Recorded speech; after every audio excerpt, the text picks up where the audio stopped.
Efésios capítulo 1, a carta de Efésios, vamos voltar, foi escrita para o povo que ficava na igreja de Éfeso. Éfeso é uma cidade que hoje ela está na Turquia. Era uma turma que Paulo foi, pregou, juntou uma igreja ali e ele escreveu aquela carta para essa igreja ler, e essa carta chegou até hoje para nós. Tá entendendo? O que essa carta está tratando? Ela está tratando da unidade da igreja. Ela está tratando do amor de Deus com a igreja, e esse amor se reflete em grupo. Esse amor se reflete num cuidado de um para com o outro. Esse livro, esse texto que eu vou falar agora, oi Mary Miguel, querida, esse texto é para crente. Esse texto que eu vou ler agora com vocês, essa palavra é para quem crê. Essa palavra não é, essa em especial, não é para quem não conhece a Deus. Essas promessas são para as pessoas que já nasceram de novo. Se você não sabe que nasceu de novo, infelizmente não é o assunto hoje, mas a gente fala disso mais para frente. Fala assim, eu vou ler devagarzinho, tá?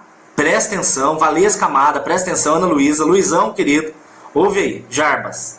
Fala assim: bendito seja o Deus, o Pai do nosso Senhor Jesus Cristo, o qual nos abençoou com todas as bênçãos espirituais nas regiões celestiais. Pois Deus nos elegeu em Jesus antes da fundação do mundo, para nós sermos santos e irrepreensíveis diante dele, andando em amor. Deus nos predestinou para sermos filhos adotados por Jesus Cristo, para si mesmo, segundo o beneplácito da sua vontade, para o louvor e a glória da sua graça. Graça essa que Deus nos deu gratuitamente em Jesus. Agora começa a entrar no texto de hoje. Em Jesus nós temos redenção através do seu sangue, a remissão dos pecados, segundo as riquezas da sua graça, que ele derramou profundamente sobre nós, em toda a sabedoria e entendimento, e desvendou-nos o mistério da sua vontade, segundo o seu beneplácito, que propusera em Cristo, de fazer convergir em Cristo todas as coisas, na dispensação da plenitude dos tempos, tanto as coisas que estão no céu, como as que estão na terra. Esse texto ele é bem difícil, por isso que eu achei por bem a gente estudar ele de pouquinho em pouquinho, para que você vá entendendo. Vamos devagar.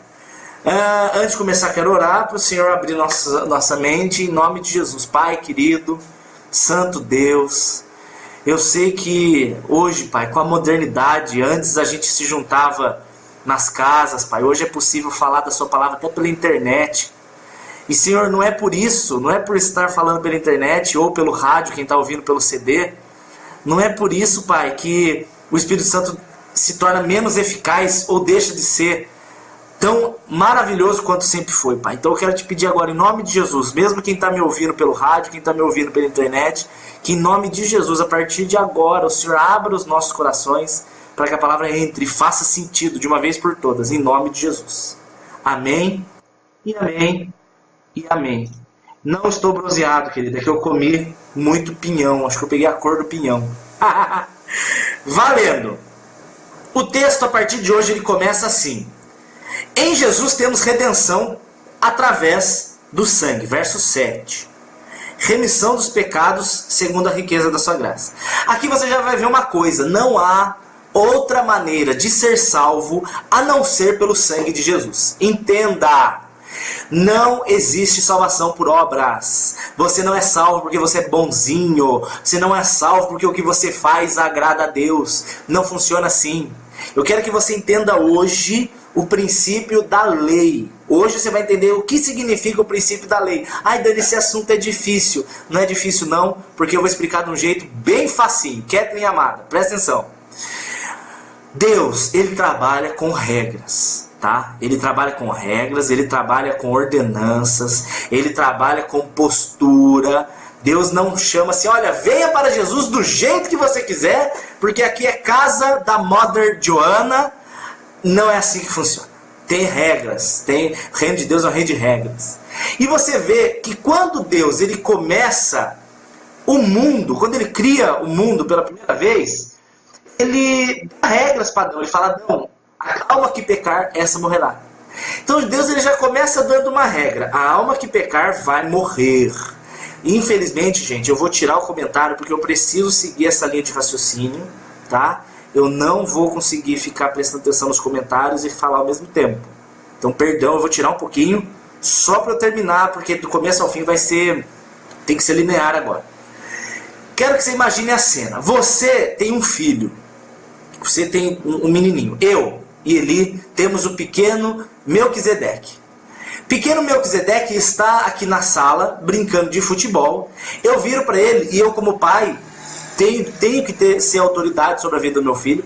E viro para ele e falo: pequeno Melquisedeque, pare de chutar essa bola, porque se você quebrar alguma coisa aqui nessa sala, se você quebrar o vidro da janela, eu vou dar uns tapas na sua bunda. Aí o pequeno Melquisedeque fala: tá bom, pai, entendi. Ele me desobedece, ele chuta a bola e ele quebra a janela com a bola de futebol.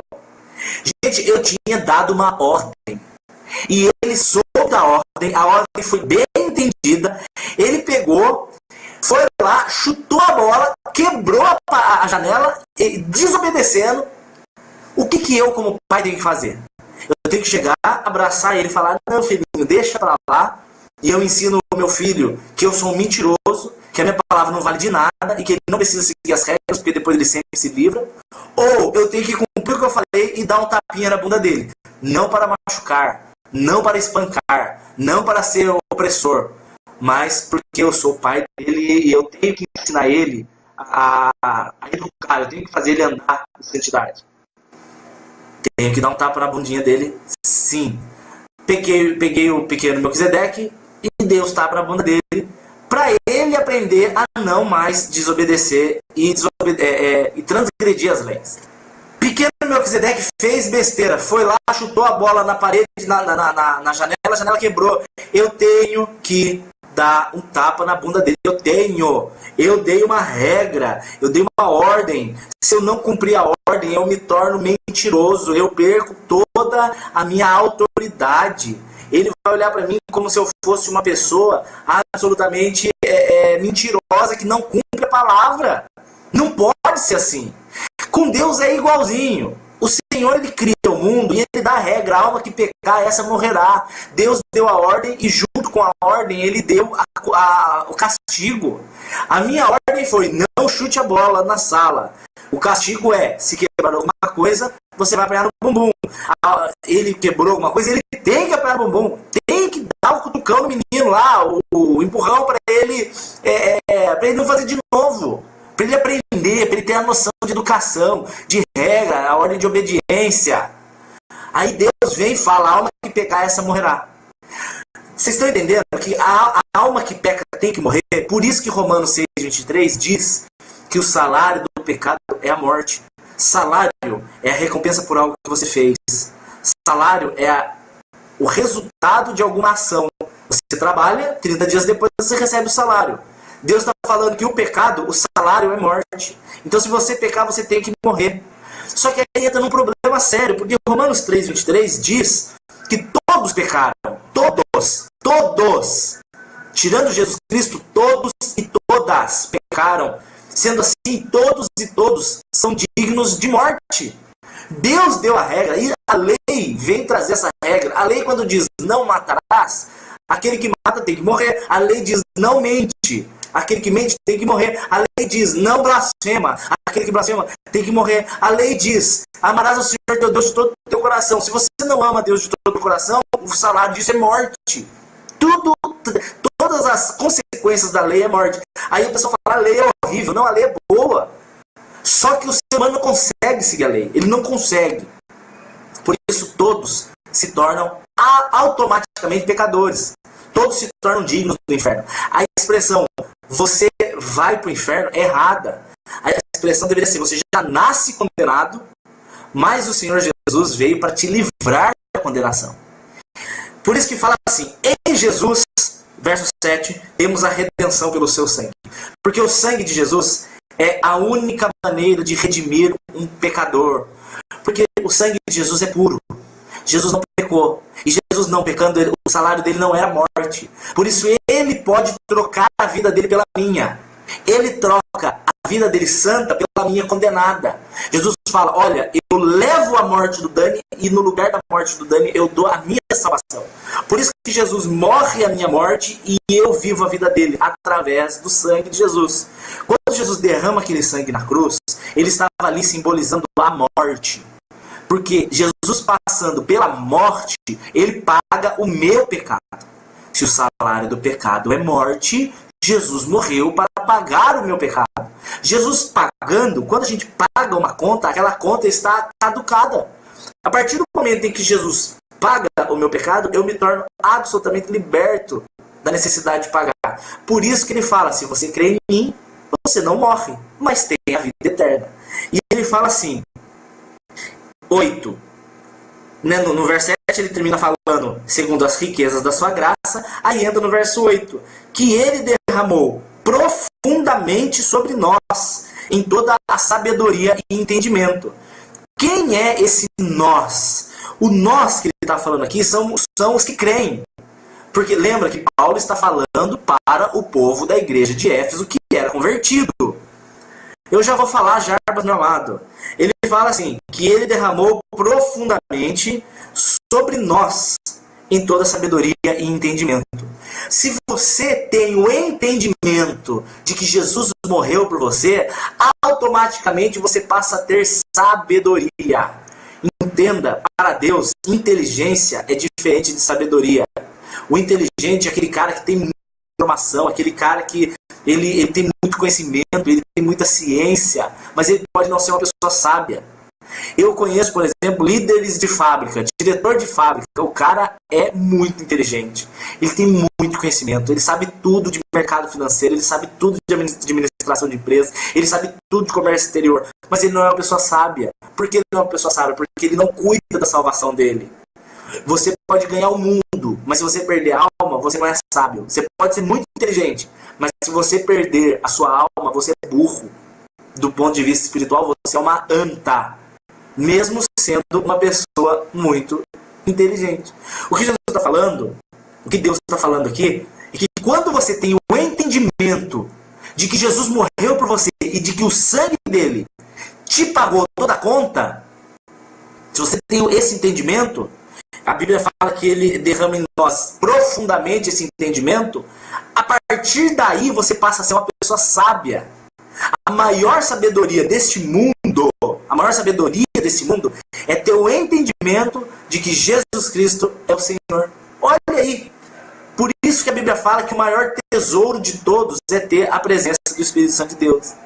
Ser inteligente não te torna sábio, mas ser sábio te torna salvo. Olha aí o que eu estou querendo dizer.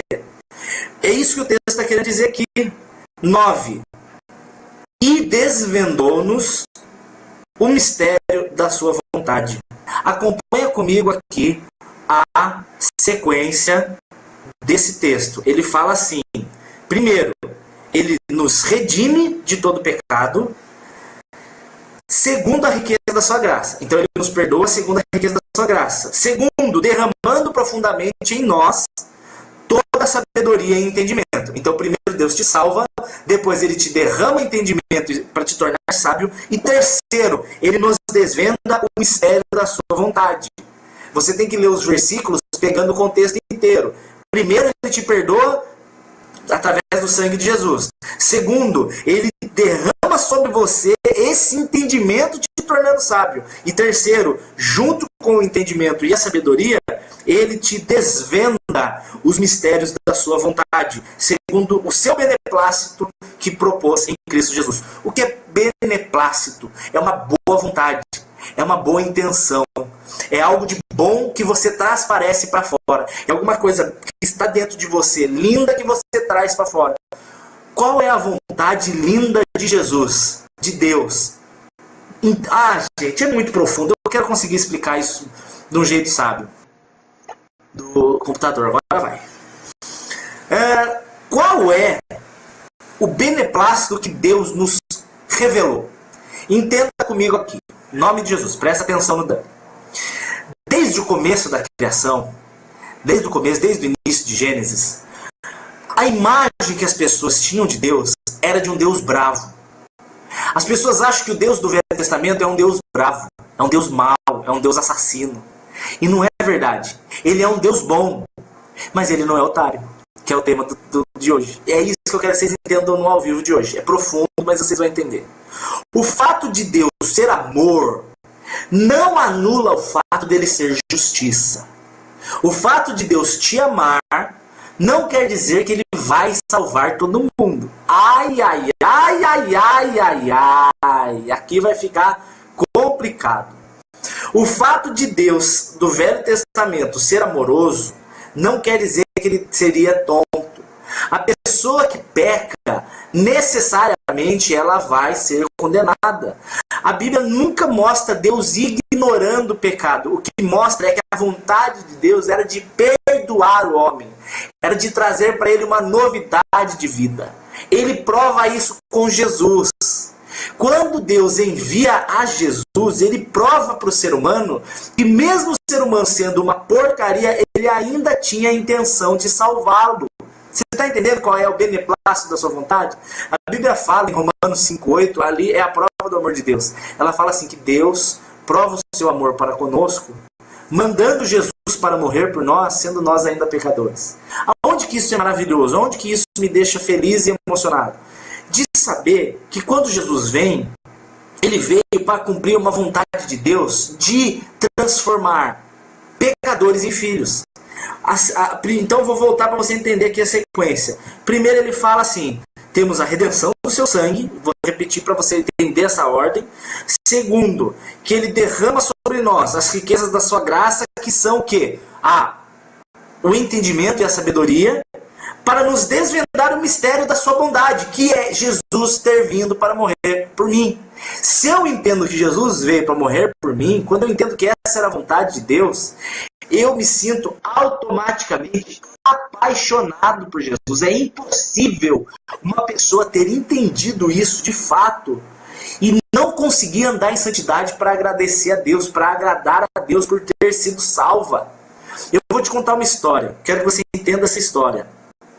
Era uma vez um cara chamado Patrick, essa história é real, na Irlanda. Era um cara muito rico. Esse cara chegou e estava tendo um leilão de seres humanos, na época que ainda existia a escravidão liberada, né, entre aspas, liberada. Esse senhor Patrick chegou e ele viu um menino sendo vendido para ser escravo sexual. Era para ele ser vendido como objeto sexual dos homens homossexuais e aqueles muito ricos, né, que queria abusar tanto de menino quanto de menina. E aí ele passou lá e ele viu um menino bonito sendo vendido e ele falou assim, o que é esse menino aí? Aí o caralho está sendo vendido para ser escravo sexual. Aí ele pegou e comprou o rapazinho. Comprou, falou, então eu vou comprar ele. E deu lá um dinheirão, absurdo. Ele nem pechinchou, falou, e pagou o menino. Aí o menino desceu para ser escravo dele, porque ele pagou para libertar aquele menino. Aí ele chegou pro Sr. Patrick e falou assim, Sr. Patrick, eu vou te servir. Ele falou, não, mas eu não quero que você me sirva. Eu comprei você para você ser livre. Ele falou, como assim? Não, eu não quero ele de escravo, não, eu não creio nisso, eu não gosto, eu sirvo a Deus, eu só paguei para ele ser livre, para ele que faça o que ele quiser. Aí o menino virou pro Sr. Patrick e falou, não, mas eu quero te servir. Não sexualmente, né, mas eu quero te servir. Ele falou assim, se você quer me servir voluntariamente, então vem cá, que eu te trago para a fazenda. E esse rapaz passou a ser o braço direito do Sr. Patrick. Essa história é real, e é daí que vem o dia do São Patrício na Irlanda, né, que é um dia de feriado deles. Esse cara comprou o menino não para tornar o menino um escravo dele, não por obrigação, mas ele demonstrou o amor pro menino. O menino percebeu o amor dele de graça, porque ele não queria nada em troca, tá entendendo? E aí ele escolheu servir, aquele homem, porque ele viu que aquele homem o amou. Quando me é derramado o entendimento de que Jesus morreu por mim, automaticamente eu passo a querer servi-lo. Por isso que ele fala que ele desvenda o mistério da sua vontade. O mistério mistério da vontade é que Deus queria em Jesus me tornar filho dele. Vocês estão entendendo o que é isso? Infelizmente está travando muito, porque é um dos assuntos mais sérios da Bíblia. Não é aquela pregaçãozinha gostosa hoje de promessas de vitória, mas é a verdade. A verdade é, o evangelho real é, somos pecadores e Deus morreu por nós, sendo nós ainda pecadores, para nos tornar salvos. Por isso ele fala assim no verso 9, desvendando-nos o mistério da sua vontade, segundo o seu beneplácito, que ele propôs em Cristo. O que Deus propôs? Ele propôs o seguinte: filho, vai lá, morre pelos seres humanos, e os seres humanos vão poder ter agora a salvação. A salvação está disponível para todos os seres humanos. Disponível. Isso é incrível. Se a salvação está disponível, Deus propõe. Ele vai propor. Olha, se você crer, você será salvo. Mas se você não crer, você será condenado. A salvação está proposta na morte de Jesus. Não é algo obrigado. Deus não te obrigou. Ele te propôs. Ele mostrou seu amor sem esperar nada em troca. Deus não morreu por nós esperando a salvação. Gente, isso é incrível. Ele propôs: eu vou te amar, mesmo você sendo um pecador. Eu vou te amar e eu vou morrer por você, mesmo que isso te faça não me querer. O fato de eu não querer a Jesus não impede o fato de ele ter morrido por mim. Jesus não morre só por aqueles que creem. Jesus morre por todos. Isso está em 2 Coríntios 5,15. Tem gente que diz que Jesus só morreu pelos salvos. Isso é uma asneira. Porque se Jesus tivesse morrido só pelos salvos, ele não teria morrido incondicionalmente. Ele teria morrido condicionalmente. A condição de eu morrer é porque tem gente que vai crer. Não foi assim. Jesus morreu porque ele é amor. Ele morreu simplesmente porque ele ama. Independente do fato da pessoa crer ou não. Ele propôs. O que Deus revela e propõe é que você pode crer nele e ser salvo. Ah, mas e se eu não merecer, querido? Ninguém merece. Todos destituídos estão da glória de Deus. Todos pecaram, todos se tornaram inúteis. Isso é o que o texto de Romanos 3 fala. Deus, ele não nos salva porque merecemos. É isso que eu estou falando até agora.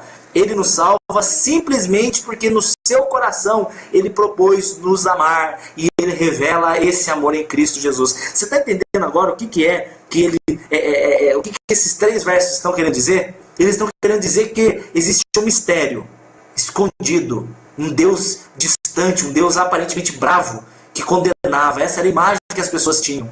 E ele prova que essa imagem está errada quando ele vem e manda o Jesus para morrer por seres humanos que não mereciam. E hoje você tem a chance de andar debaixo do esconderijo do Altíssimo, porque o Altíssimo se fez desgraça.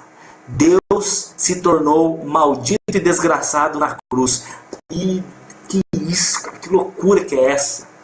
Gálatas 3 fala isso, que Jesus, se não me engano, verso 3, Gálatas 3,13, ele se fez maldito para levar a minha maldição, e eu me tornei santo, porque ele me fez participante da sua santidade. E aí você vai entender no finalzinho o verso 10. Hoje vai ser curtinho, porque está travando muito, mas eu consegui falar tudo. Ele fala assim: a sua vontade, 10, é de fazer convergir em Jesus Cristo todas as coisas, na dispensação da plenitude dos tempos, tanto as coisas que estão no céu como as que estão na terra. Entenda, Deus está na glória, o ser humano está condenado no inferno. No meio do caminho está o mundo. O mundo, essa vida de mundo, é a chance que nós temos para não irmos para o lado do inferno. É a chance que nós temos para sair de lá. Então o que Jesus faz? Jesus vem, senta-se num trono da morte, estica a mão no céu, estica a mão nos condenados, e nele ele junta para trazer a presença do céu como algo possível para aqueles que estavam condenados ao inferno.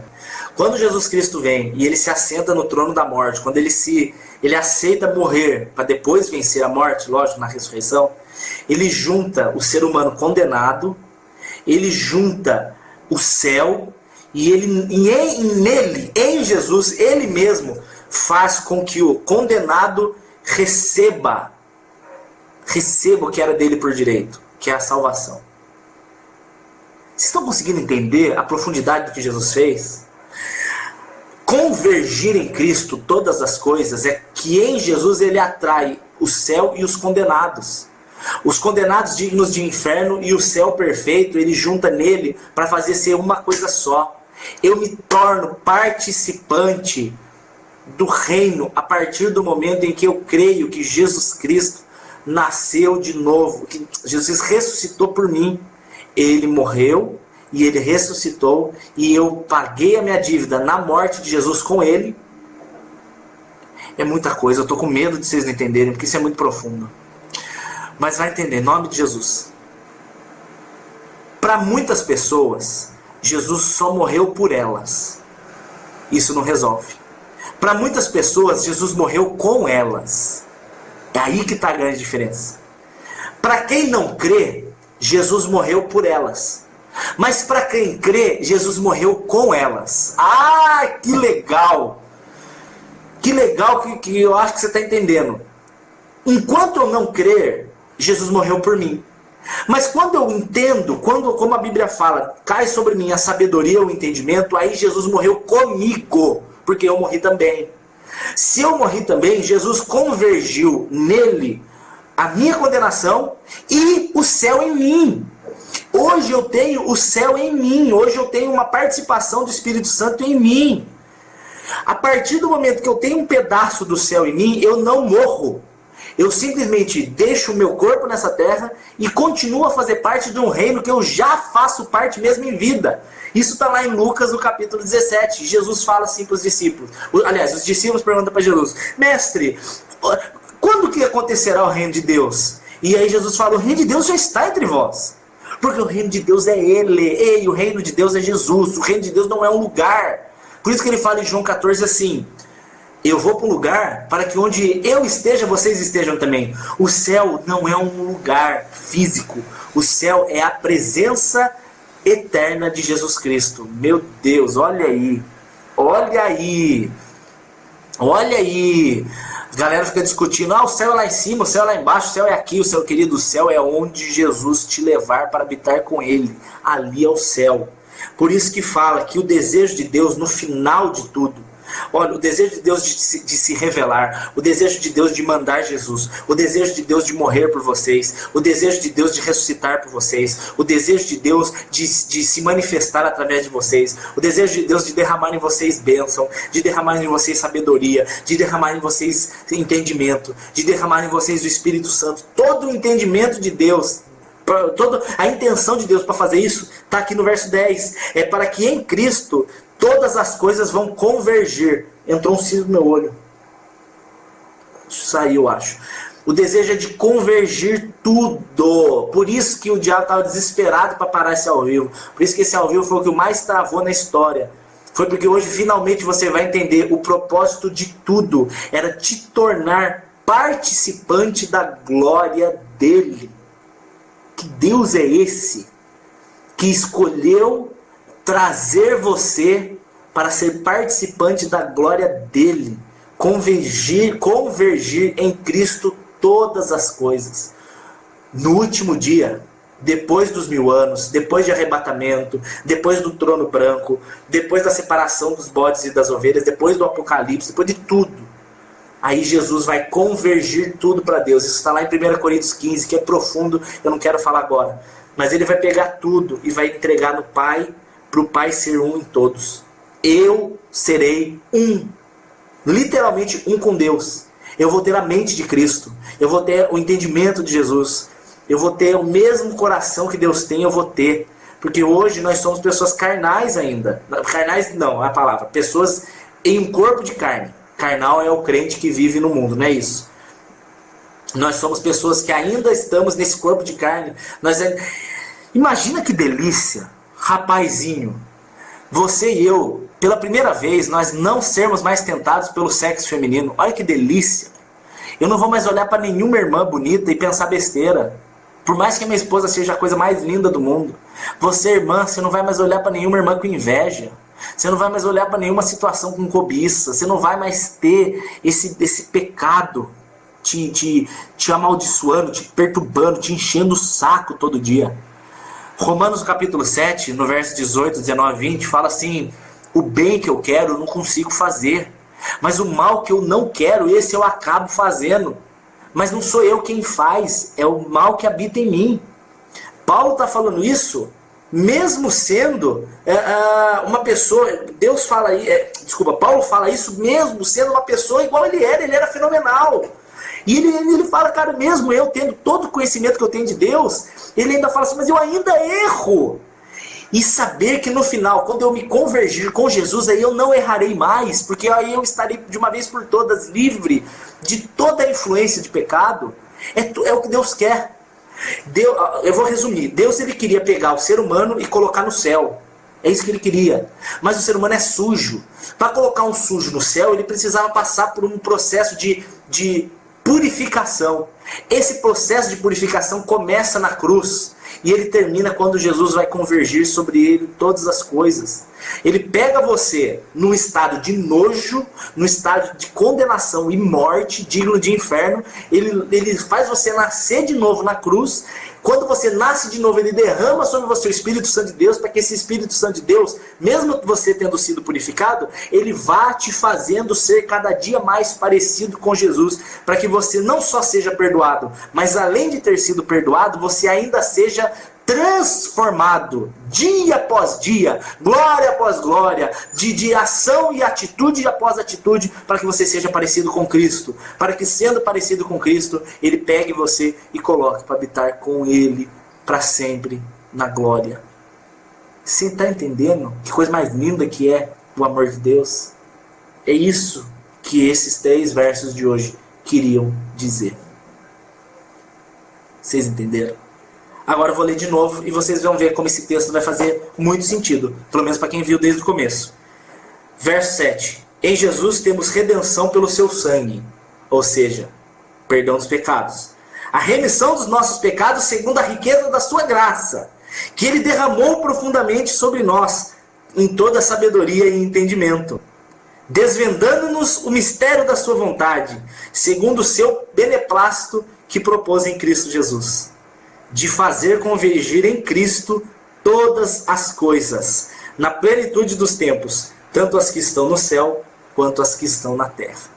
Agora, depois de você ter ouvido tudo isso, agora você entende o que Jesus quis, o que Deus quis provar para você quando Jesus morreu. Ele quis provar que ele te ama e que todo o desejo dele é de te salvar, mesmo você sendo uma partícula cósmica de nada, num planeta chamado Terra, num país chamado Brasil, provavelmente no Brasil, né, vai saber se você é de fora, e Deus lá do seu trono te olhou, te amou, te chamou, te santificou, te purificou para te salvar. Isso é incrível. Eu não tenho como ser menos apaixonado por Deus. Semana que vem, provavelmente na terça-feira, a gente faz a parte 4. Amém? Amo vocês. Que o Senhor abençoe e guarde. Perdão pelas travadas. O diabo quis atrapalhar, mas o negócio saiu. Vou editar o vídeo agora e colocar no Facebook, no YouTube. Quem quiser assistir inteiro vai estar no YouTube. Hoje de madrugada vai estar, porque demora para editar. Tá bom? Amo vocês. Eu sou Daniel Assad. Deus te abençoe de verdade.